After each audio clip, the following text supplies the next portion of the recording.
సంవత్సరాల తరబడి ఎన్ని మందులు వాడినా మీ మోకాల నొప్పులు తగ్గట్లేదా? ప్రాణ పెయిన్ క్లినిక్ లో అత్యాధునిక చికిత్స. హలో ఎంఎన్ కశ్యప్ గారు. హలో నాగరాజ్ గారు. చాలామందికి అంటే లైఫ్లో ఒక్కొక్క సిచ్యువేషన్ ఒక్కొక్కలాగా ఎక్స్పీరియన్స్ అవుతూ ఉంటారు. అయితే కొంతమంది పర్టికులర్గా మనం చూసుకుంటే ఏది చేసినా సరే ఆపోజిట్లోనే జరుగుతూ ఉంటుంది. వాళ్ళు కూడా అదే థింక్ చేస్తూ ఉంటారు. ఇది నేను స్టార్ట్ చేశాను, తిరిగి అదే వస్తుంది. అంటే ఆ నెగటివ్ మైండ్ సెట్ కానివ్వండి, లేదంటే ఆ నెగటివ్ కానివ్వండి, ఎప్పటికప్పుడు అలా తగులుతూ ఉంటుందన్నమాట. ఏ పని చేద్దాం అనుకున్నా కూడా ఇంకా దాని నుంచి బయటపడలేము. ఏది మొదలు పెడదాం అనుకున్నా నెగటివ్ వ్యతిరేకత వచ్చేస్తుంది. దీని నుంచి ఓవర్కమ్ అవ్వాలి అని అంటే అసలు ఏం చేయాలని? చాలా పవర్ఫుల్ క్వశ్చన్ అండి. మన చుట్టూ నెగిటివ్ పీపుల్ ఉంటారు, చుట్టూ నెగిటివ్ సిచ్యువేషన్స్ ఉంటాయి. దాన్ని తట్టుకొని ఎలా నిలబడాలి, అది మనకు తగలకుండా ఎలా చూసుకోవాలి, అంతే. ఆ నెగిటివ్ మనకు తగలకూడదు. Wonderful question. నేను దీనికి ఆన్సర్ చెప్పడానికి ఒక చిన్న ఎక్స్పెరిమెంట్ చేసి చూపిస్తా. అవునా? ఇప్పుడు ఈ ప్లేట్లో వాటర్ ఉన్నాయండి, రైట్? మన లైఫ్ చాలా నిర్మలంగా, చాలా ప్రశాంతంగా ఈ వాటర్ లాగా ఉంటుంది స్టార్ట్ అయినప్పుడు. కల్మషం లేకుండా. చాలా మంచి వర్డ్ అది, కల్మషం లేకుండా, నిష్కల్మషంగా. నా చిన్నగా లైఫ్లో ముందుకు పోతున్న కొద్దీ నెగిటివ్స్ వస్తాయి. ఆ నెగిటివ్స్ని నేను ఈ పెప్పర్ పౌడర్తో రిప్రజెంట్ చేస్తున్నా. పెప్పర్ కొంచెం ఘాటు కదండి. సో ఇదంతా, ఈ నెగిటివ్స్ అంతా ఇలా లైఫ్లో పడిపోతాయి. ఇది ఏంటి? నెగిటివ్ పీపుల్ కావచ్చు, నెగిటివ్ సిచ్యువేషన్స్ కావచ్చు, నెగిటివ్ థాట్స్ కావచ్చు. ఒకదాని మీద ఒకటి మొత్తం లైఫ్ అంతా స్ప్రెడ్ అవుతుంది. రైట్? ఇక్కడ మీరు ఈ నా వేళ్ళని వ్యక్తిత్వాలుగా అనుకుందాం, కొన్ని మైండ్ సెట్స్ అనుకుందాం. కాన్ఫిడెన్స్, ఈ వేలు కాన్ఫిడెన్స్ అనుకోండి. కాన్ఫిడెన్స్గా ఉన్నవాడు ఈ సిచ్యువేషన్స్లోకి పోయాడు, ఏం కాదు, లాభమేం లేదు, వాడికి కూడా అంటుకుంటుంది. లేదు, ఈ మధ్య పాజిటివ్గా ఆలోచించండి, పాజిటివ్ థింకింగ్ ఉన్నవాడు పోయాడు, ఏమీ కాదు, వాడికి కూడా అంటుకుంటుంది. కానీ ఒక స్పెషల్ క్వాలిటీ ఉంటే ఈ నెగిటివ్స్ అన్నీ చెల్లా చెదురైపోతాయి. అవునా? ఇప్పుడు ఈ ఫింగర్కి, ఈ వ్యక్తిత్వానికి ఆ స్పెషల్ క్వాలిటీ ఉందనుకుందాం. ఇందాక మనం చూసాం కాన్ఫిడెన్స్ పనికిరాలే, పాజిటివ్ థింకింగ్ పనికిరాలే. ఇప్పుడు ఈ స్పెషల్ క్వాలిటీ పనికొస్తుందో లేదో చూద్దాం. ఆ స్పెషల్ క్వాలిటీ ఉన్న వ్యక్తి ఈ నెగిటివ్ సిచ్యువేషన్లోకి పోయాడా, పోంగానే విదిన్ మిల్లీ సెకండ్స్ నెగటివ్స్ అన్నీ మాయమైపోయాయి, దూరంగా వెళ్ళిపోయింది. పొల్యూట్ అయిపోయిన మైండ్ నిజంగా మనకు తెలియకుండా మన లైఫ్లో ఫ్రెష్ మైండెడ్ పీపుల్ వస్తే నిజంగా ఆ విధంగానే అవుతుంది. అబ్సల్యూట్లీ. ఇప్పటికీ పొల్యూషన్ ఉంది, కానీ దగ్గరలో లేదు. ఈ వ్యక్తికి అది ఎఫెక్ట్ కాదు. నా గ్రేట్ ఎగ్జాంపుల్ మీరు చెప్పిందే. ఇందాక పాజిటివ్ నెగిటివ్ రెండు మాట్లాడుకున్నాం కదా. కొత్తగా వచ్చినటువంటి ఈ స్పెషల్ క్వాలిటీని ఏ విధంగా తీసుకోవాలి, ఏమని చెప్తారు? ఏం క్వాలిటీ? దానికి నేను పెట్టుకున్న పేరు దృఢ సంకల్పం. Will power. దృఢ సంకల్పం. అయితే దీని గురించి ఎక్స్ప్లెయిన్ చేయడానికి నా లైఫ్లో నేను చాలామందిని కలిశానండి, చాలా పెద్ద పెద్ద వాళ్ళని కలిసా, చాలా గొప్ప గొప్ప లీడర్స్ యొక్క లైఫ్ నేను చదివా. ఎప్పుడు నేను దృఢ సంకల్పం గురించి మాట్లాడినా, నేను ఇప్పుడు చెప్పబోయే వ్యక్తి లాంటి వ్యక్తి నేను ఎక్కడా చూడలే. ఆయనకున్న దృఢ సంకల్పం, చాలా చాలా దృఢంగా ఉన్న సంకల్పం ఆ వ్యక్తిది. ఆ వ్యక్తి, ఆయన లైఫ్, ఇప్పుడు నేను చెప్పే ఇన్సిడెంట్ కనుక వింటే దృఢ సంకల్పం యొక్క పవర్ ఏంటో తెలుస్తుంది. ఓకేనండి? ఈ వ్యక్తికి, ఇతను అమెరికన్, ఇతనికి ఒక 30 ఏళ్ళ వయసు ఉన్నప్పుడు అమెరికాలో ఒక హైవే మీద బండి మీద వెళ్తున్నాడు. అతని ముందు ఒక పెద్ద ట్రక్ వెళ్తోంది. ముందు ట్రక్ ఉంది, వెనక ఈయన ఉన్నారు. ఏమైందో తెలీదు, ఉన్నట్టుండి ట్రక్ స్కిడ్ అయి పడిపోయింది. ఓకే. వెనక ఈయన చాలా వేగంగా వెళ్తున్నాడు కదా, ఈయన బ్రేక్ కొట్టాడు, కానీ సరిపోలే, డిస్టెన్స్ సరిపోలే. బండితో పాటుగా ఆ వ్యక్తి కూడా ఈ ట్రక్ కిందకి వెళ్ళిపోయాడు. ఇక్కడ జరిగిన ప్రాబ్లం ఏంటంటే, ఈ ట్రక్ పడిపోవటం వల్ల ఫ్యూయల్ ట్యాంక్ లీక్ అయ్యి అగ్ని ప్రమాదం జరిగింది. ఆ అగ్ని ప్రమాదంలో దగ్గర 80% పైగా ఈ వ్యక్తి బాడీ అంతా కాలిపోయింది. 80% బర్న్. 80% అండి.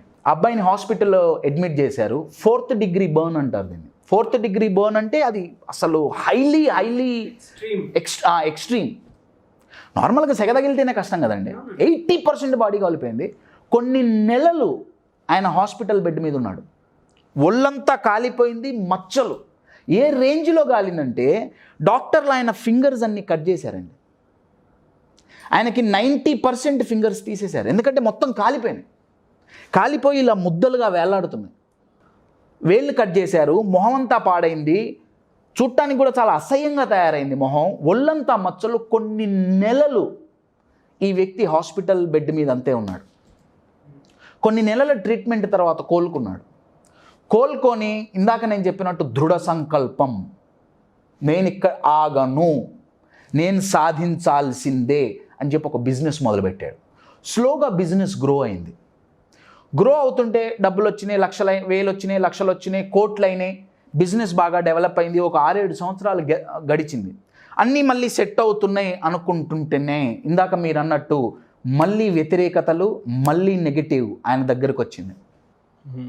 ఈసారి ఏమైందంటే ఈయన ఈ బిజినెస్తో పాటు పైలట్ ట్రైనింగ్ అయి ఉన్నాడండి. యుఎస్లో ఆథరైజ్డ్ పైలట్లలో ఈయన ఒకడు ఈ వ్యక్తి.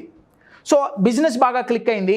ఆయన బిజినెస్ టీమ్మేట్స్ని తీసుకొని ఆయన చార్టెడ్ ఫ్లైట్లో వేరే ఎక్కడికో వెళ్ళటానికి బయలుదేరాడు. అందరు ఫ్లైట్లో కూర్చున్నారు, ఈయనే పైలట్. ఫ్లైట్ టేక్ ఆఫ్ అయింది. టేక్ ఆఫ్ అయిన కొద్ది క్షణాలలోనే టెక్నికల్ ఇష్యూస్ వల్ల క్రాష్ అయింది. అబ్బా, మళ్ళీ దెబ్బ. అయితే క్రాష్ అయినప్పుడు ఆ ఫ్లైట్లో ఉన్న ఆ 10-15 మంది ఎవరైతే ఉన్నారో వాళ్ళు సీట్లలో నుంచి బయటికి దూకి పారిపోయారు. ఇతను కూడా తన సీట్లో నుంచి లేద్దామని ప్రయత్నించాడు, పారిపోదామని, దూకుదామని, కానీ లేవలేకపోయాడు. మళ్ళీ లేద్దాం అనుకున్నాడు, ఆ చైర్ని ఇట్లా పట్టుకొని లేద్దాం అనుకున్నాడు, కానీ లేవలేకపోయాడు. ఓకే, సీట్ బెల్ట్ ఉందేమో అని తీశాడు, అయినా లేవలేకపోయాడు. కొన్ని నిమిషాల్లో ఆయనకు అర్థమైంది ఏంటంటే స్పైనల్ కార్డ్ దగ్గర ఇంజురీ అవ్వటం వల్ల ఈ లోవర్ బాడీ అంతా పెరాలిసిస్ వచ్చేసింది విదిన్ మిల్లీ సెకండ్స్. ఆల్రెడీ ఒంట్లో 80% కాలిపోయింది. సర్లే, ఓకే, బయటకు వచ్చాం, బిజినెస్ చేస్తున్నాం, ఇప్పుడు మంచిగా ఉంది అనుకుంటే ఇప్పుడు మళ్ళీ ఫ్లైట్ యాక్సిడెంట్. దారుణం కదండి, చాలా దారుణం. పెరాలిసిస్, మళ్ళీ హాస్పిటల్, మళ్ళీ కొన్ని నెలలు హాస్పిటల్లో ట్రీట్మెంట్. పోయినసారి కోలుకొని బయటకు వచ్చాడు, కానీ ఈసారి మాత్రం వీల్ చైర్ తప్ప ఇంకొక ఆప్షన్ లేదు అన్నారు డాక్టర్. సరే, ఓకే, బాడీ గాలిపోతేనే ఏం గాలి, నేను ముందుకు పోతా అనుకున్నాడు. ఈసారి wheel chair, no problem, wheel చైర్లో కూర్చొని నేను బిజినెస్ చేస్తా అనుకుంటున్న టైంలో తను ఎంతో ప్రేమించి పెళ్లి చేసుకున్న భార్య, బాబు నీతో నా వల్ల కాదు అని చెప్పి వెళ్ళిపోయింది. అయ్యో. హాస్పిటల్ బెడ్ మీద ఉన్న ఈ వ్యక్తిని ఎంతో ప్రేమించిన భార్య వదిలిపెట్టి డివోర్స్ ఇచ్చి వెళ్ళిపోయింది. మళ్ళీ ఇంకో దెబ్బ. మైనస్లోకి వెళ్ళిపోయిన సిచ్యువేషన్ కదా సార్, చాలా మైనస్, అసలు చాలా రన్ రేట్ మొత్తం తగ్గిపోయింది. మొత్తం నెగిటివ్ అలా కమ్మేసింది. చాలా పవర్ఫుల్ వర్డ్ అండి, కమ్మేసింది. ఇందాక నీళ్ళలో గనక పెప్పర్ పౌడర్ ఎలా కమ్మేసిందో అలా కమ్మేసింది. కానీ నెగిటివ్ కమ్మితే ఆ నెగిటివ్స్ని ఈయన కుమ్మాడు. ఆయన అక్కడితో ఆగలేదండి. ఆయన ఏ రేంజ్కి వెళ్ళాడంటే అమెరికాలో ఒక ప్రావిన్స్కి గవర్నర్గా సెలెక్ట్ అయ్యాడు. ఓ గ్రేట్. చాలా గ్రేట్ అండి. ఆయన పోటీ చేస్తుంటే ఆయన అడిగారు, నువ్వేం చేయగలవు వీల్ చైర్లో కూర్చొని? ఆయన అన్నాడు, నన్ను గవర్నర్గా గెలిపిస్తే ఈ దేశం ఎప్పటికీ నాలాగా అవిటిది కాదు. ఈ మాటతో ఆయన గవర్నర్ అయ్యాడు. అయితే ఆయన గవర్నర్ అయినప్పుడు బిల్ క్లింటన్ గారు ప్రెసిడెంట్గా ఉన్నారు. ఓకే. ఈయన్ని కలవటానికి వచ్చారు. ఇప్పుడు నేను చెప్పిన వ్యక్తి పేరు డబ్ల్యూ మిచెల్. ఈ మిచెల్ని కలవటానికి బిల్ క్లింటన్ గారు వచ్చారు. బిల్ క్లింటన్ గారు ఈయన్ని అడిగారు, మిచెల్ అసలు ఒళ్ళంతా కాలిపోయింది, అంతే కదండి, శరీరం 80% కాలిపోయింది, కానీ ఆయన సంకల్పం మాత్రం కాలలేదు. కాళ్ళు పెరాలిసిస్ వచ్చింది కాళ్ళకి, కానీ ఆయన సంకల్పం మాత్రం చచ్చుబడిపోలేదు. ప్రేమించి పెళ్లి చేసుకున్న భార్య వెళ్ళిపోయింది, హార్ట్ బ్రేక్ అయింది, కానీ సంకల్పం మాత్రం బ్రేక్ కాలేదు. క్లింటన్ గారు ఆయన గారిని అడిగారు, నువ్వు ఎలా తట్టుకొని నించున్నావు ఇవన్నీ? ఆయన అన్నారు, నాలో 80% బాడీ కాలిపోయిందిగా, అవును, ఇంకో 20% ఉందిగా, ఉపయోగిద్దాం. నాకు ఇవన్నీ కాకముందు నేను మంచిగా ఉన్నప్పుడు, ఫర్ అన్ ఎగ్జాంపుల్, ఒక 1000 పనులు నేను చేయగలను అనుకుందాం. దాంట్లో ఇప్పుడు 999 పనులు నేను చేయలేను, నో ప్రాబ్లం, కానీ చెయ్యగల ఒక్క పని ఉంది కదా, నేను చేస్తా.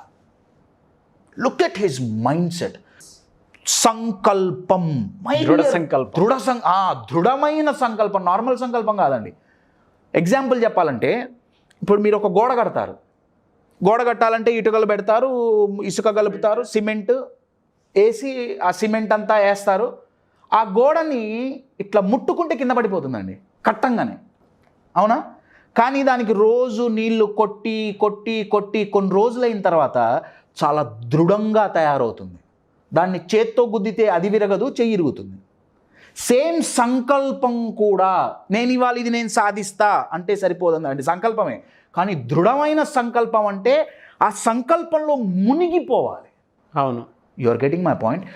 ఎప్పుడైతే each and every cell in our body vibrates with our goal, my dear friends, that's becomes what we are talking, దృఢమైన సంకల్పం. ఇంగ్లీష్లో అయితే విల్ పవర్ దీన్ని అనేది, కానీ నేను దీనికి పెట్టుకున్న పేరు విల్ పవర్ కాదండి, దిల్ పవర్. ఇప్పటికీ డబ్ల్యూ మిచెల్ ఇప్పటికీ వీల్ చైర్లోనే కూర్చొని ఒకటి కాదు, రెండు కాదు, కొన్ని లక్షల కోట్ల మందిని ఆయన మాటలు మోటివేట్ చేస్తున్నాయి. ప్రపంచంలోనే పేరు ప్రఖ్యాతిగాంచిన మోటివేషనల్ స్పీకర్స్ లిస్ట్లో ఆయన టాప్ 10లో ఎప్పుడూ ఉంటారు. W Mitchell from United states of America. ఆయన ఒక సెంటెన్స్ చెప్పారండి. ఆయన చెప్పిన సెంటెన్స్ ఏంటంటే, నాకేం జరిగింది, మనకేమన్నా జరిగితే, నెగిటివ్ జరిగితే ఏం జరిగింది అన్న దాని మీద ఫోకస్ చేస్తున్నామా, ఏం జరగాలి అన్న దాని మీద ఫోకస్ చేస్తున్నామా? ఏం జరిగింది అనే దాని మీద యూజువల్గా ఫోకస్ చేస్తాం. ఆయన గారు అదే అన్నారు, నా ఒళ్ళంతా కాలిపోయింది, అయ్యో ఫోకస్ చేస్తూ ఏడవచ్చు, అయ్యో నాకు పెరాలిసిస్ వచ్చింది, దాని మీదే ఫోకస్ చేస్తూ ఎక్కువ గెయిన్ అవుతుంది. సింపతి వస్తుంది కానీ మనం ఏం సాధించలేం. ఏం జరగాలి అనేది మాత్రం ఆలోచించాలి. ఆయన ఏమన్నారంటే, ఇన్ని పోయినాయి, నేను దాని మీద ఫోకస్ చేయలే, నా పిల్లని నన్ను వదిలేసి వెళ్ళిపోయింది, నేను దాని మీద ఫోకస్ చేయలే, ఏం జరిగింది అన్న దాని మీద ఫోకస్ చేయొద్దు, ఏం జరగాలి అన్న దాని మీద ఫోకస్ చేయాలి. ఎప్పుడైతే మనం ఏం జరగాలి అన్న దాని మీద ఫోకస్ చేస్తామో మన లైఫ్ ముందుకు జరుగుతుంది. You are getting my point. ఇదంతా జరగాలి అంటే మై డియర్ ఫ్రెండ్స్, ఉత్త సంకల్పం కాదు, దృఢమైన సంకల్పం. డబ్ల్యూ మిచెల్ స్టోరీ నేను తీసుకోవటానికి మెయిన్ రీజన్ ఏంటంటే అండి, రీసెంట్గా ఒక 4-5 నెలల క్రితం మన తెలుగు రాష్ట్రాల్లోనే పేరు ప్రఖ్యాతులుగాంచిన ఒక మోటివేషనల్ స్పీకర్ సూసైడ్ చేసుకొని చనిపోయారు. ఆయన గారి పేరు చెప్పడం నాకు ఇష్టం లేదు. ఆయన గారు సూసైడ్ నోట్లో ఏం రాశారంటే, నా ఆరోగ్య పరిస్థితులు బాగాలేకపోవటం వల్ల నేను సూసైడ్ చేసుకుంటున్నా. నా క్వశ్చన్ ఏంటంటే అండి, ఈ డబ్ల్యూ మిచెల్ కూడా మోటివేషనల్ స్పీకరే. చనిపోయిన ఆయన గారిని నేను తక్కువ చేసి మాట్లాడట్లేదండి, అది నా ఉద్దేశం కాదు. డబ్ల్యూ మిచెల్ కూడా మోటివేషనల్ స్పీకరే. ఈయనకి ఆరోగ్యం బాలే, ఈయనతో పోల్చుకుంటే కొన్ని 100 రెట్లు అనారోగ్యం ఆయనకి ఇప్పటికీ ఉంది. You are getting my point. ఈయన వదిలేశారు, ఈయన వదిలేయలే. కారణం ఏంటయ్యా అంటే, నేను అనుకున్నది సాధించాలి అన్న ఏకైక దృఢమైన సంకల్పం. My dear friends, do you have that strong enough desire to achieve? Desire, very powerful word అండి. Desire is a fire which can burn any obstacles which comes in your way. You are getting my point. మళ్ళీ చెప్తున్నా, ఉత్త సంకల్పం కాదు, దృఢమైన సంకల్పం ఉందా మీరేదైనా సాధించగలుగుతారు. గ్రేట్ మెసేజ్ అండి. Thank you so much. Thank you.